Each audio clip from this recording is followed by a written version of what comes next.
ठाकरेंच्या खासदारांनी बंडखोरी केली ते कुठे चुकले, काय झालं याबद्दल तर आपण बोललो. पण तुम्हाला काय वाटतं 2022 मध्ये झालेली ऐतिहासिक बंडखोरी, त्यानंतर 4 वर्षांनी 6 खासदार निघून जाणं, यामध्ये ठाकरे सेना कुठेच कमी पडली नसेल? ठाकरे सेनेचं काहीच चुकलं नसेल? मला तसं वाटत नाही.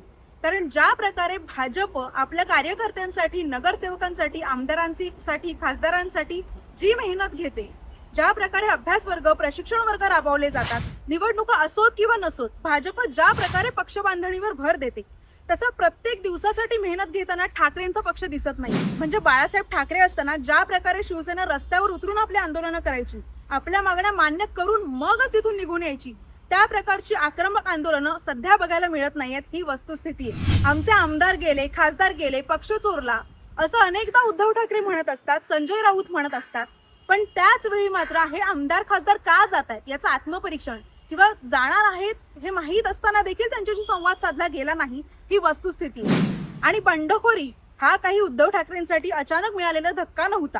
कारण स्वतः सुषमा अंधारे, संजय राऊत, उद्धव ठाकरे यांनी वारंवार सांगितलेलं आहे की 2022 मध्ये सुद्धा ही बंडखोरी होईल याची आम्हाला कुणकुण होती. आता सुद्धा हे 6 खासदार जातील याची आम्हाला कुणकुण होती, असं वारंवार ठाकरेंच्याच पक्षाच्या महत्वाच्या नेत्यांनी हे म्हटलेलं आहे. मग कुणकुण असते तेव्हा पहिल्याच स्टेजला ह्या आमदारांची नक्की नाराजी का आहे ती आपण दूर केली पाहिजे, बैठका घेतल्या पाहिजेत, त्यांची मनधरणी केली पाहिजे. हे प्रयत्न ठाकरेंच्या शिवसेनेनं शेवटपर्यंत का केले नाही, त्याने का जाऊ दिलं, असे अनेक प्रश्न आता महाराष्ट्रातली जनता उपस्थित करते.